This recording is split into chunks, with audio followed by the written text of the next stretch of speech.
Okay, this is part 2 of Parkinson's disease in 2025.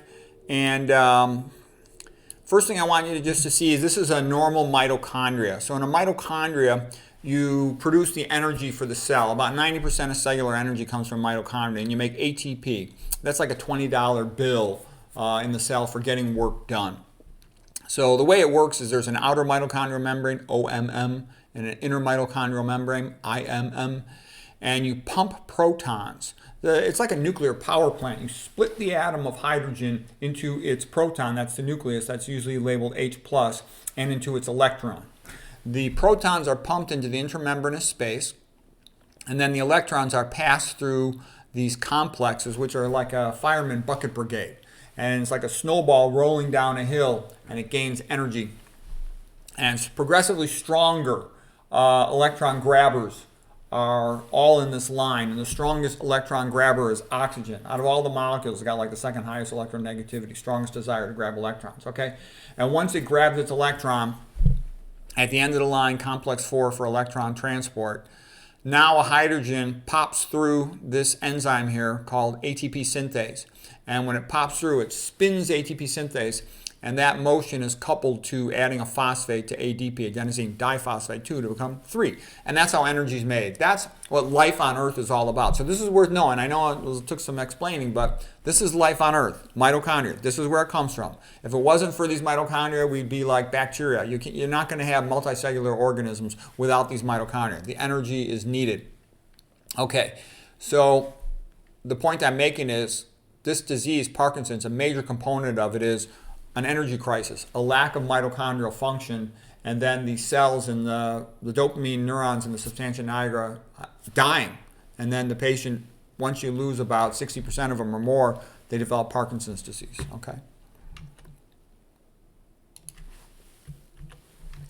I just wanted to get a little sense of what's going on with some of these pesticides, because they're far worse than people realize.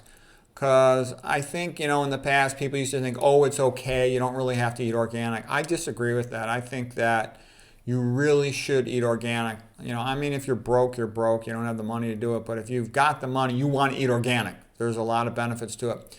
First of all, a lot of people, you probably heard of paraquat. Paraquat is a pesticide sprayed.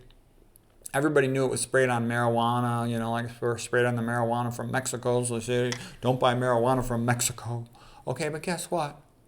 It's sprayed. It's like very common. Everybody also knows glyphosate is sprayed on soy and atrazine sprayed on corn. But guess what? Paraquat, they spray tons and tons and tons of it. Tons of it. Massive amounts on corn and soy in the United States, okay? This is estimated annual agricultural pesticide use in the United States.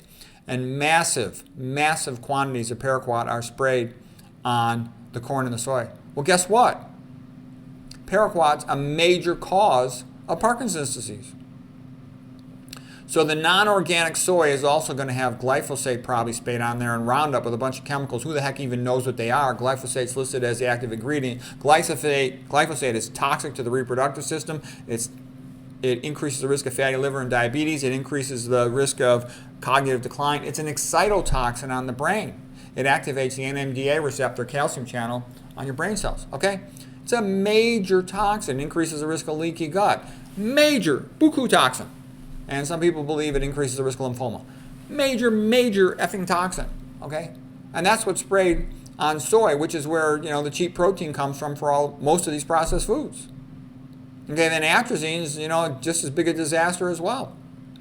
Sprayed with lots of paraquat, pesticide known to cause Parkinson's disease. And it's sprayed with atrazine, mitochondria inhibitor, turns a male frog into female frogs, super estrogenic, and a powerful mitochondria. This is on your food.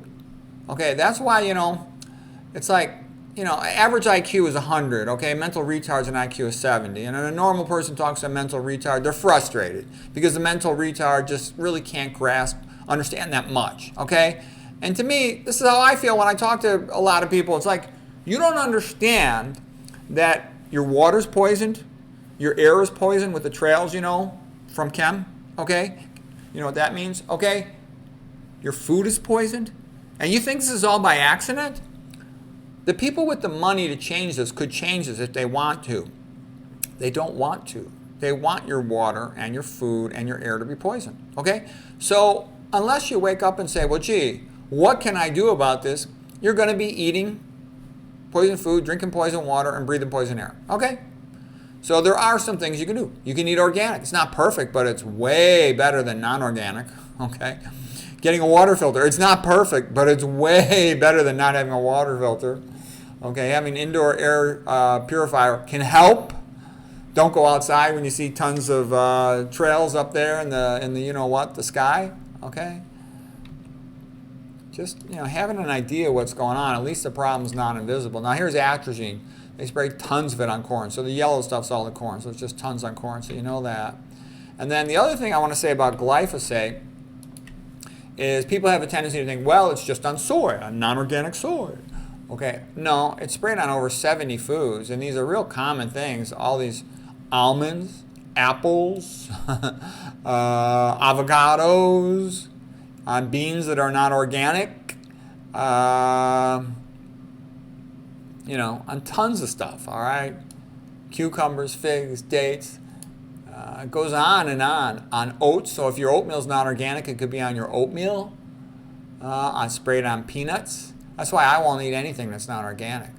They're allowed to spray paraquat, glyphosate, atrazine, and a whole bunch of other synthetic pesticides on your food if it's not organic. So you want organic food. It's worth doing. It's not just stupid. They've checked people's urine and blood and stuff, and they got less pesticides. Also, just to get a little perspective, I went to the page. You can go to this page yourself and see how much pesticide is sprayed on different things. And the conclusion you'll come to is, I couldn't even fit it in on one page. This is about half of them. This, in real life, you have to scroll down quite a while to get to all of these. There's tons of them. Tons and tons of pesticides are sprayed on food in the United States. Organic's not perfect, but it's way better than non-organic. Okay, here's just an example of some of the things that'll inhibit mitochondria.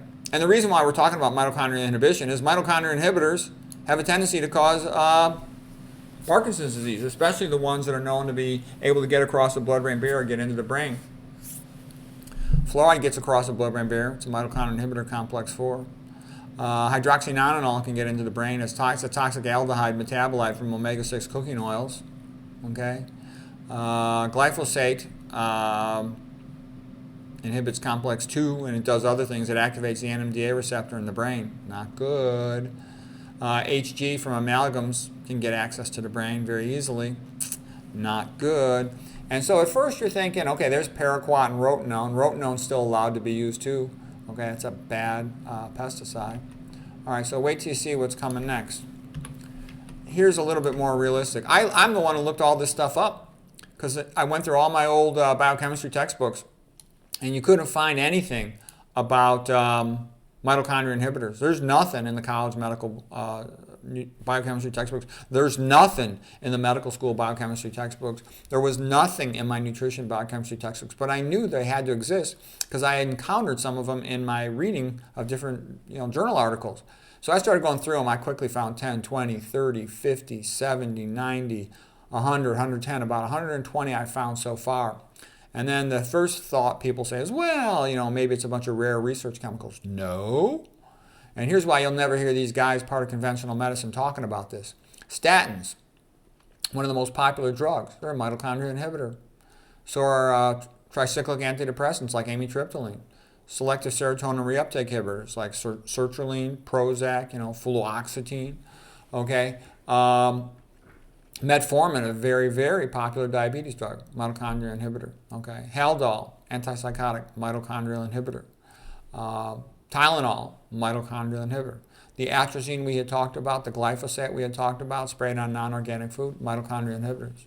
Lots of common antibiotics, aminoglycosides, fluoroquinolones, beta-lactams. Not good. Tetracyclines, antihypertensive drug like beta blockers. Lots of heavy metals, okay, cadmium, aluminum. It's bad. Arsenic, alcohol. Oh, it goes on, and there's more. Okay, so anyways, I'm just giving you a sense. Chronic corticosteroid use, marijuana, CBD oil, nicotine, antifungals, which are in all the processed food to prevent mold growth, anesthetics, propofol, isoflurane, halothane. It goes on and on. Tramadol, BPA, bisphenol A, plastic, PFOA, like with those fluoride polymer on nonstick cookware. It's bad. Manganese for miners, welders, etc. This stuff is bad. You want to avoid all this stuff. All right, that's the end of part 2. I hope you found that helpful. I'll be coming up with parts 3 and 4 in just a moment here.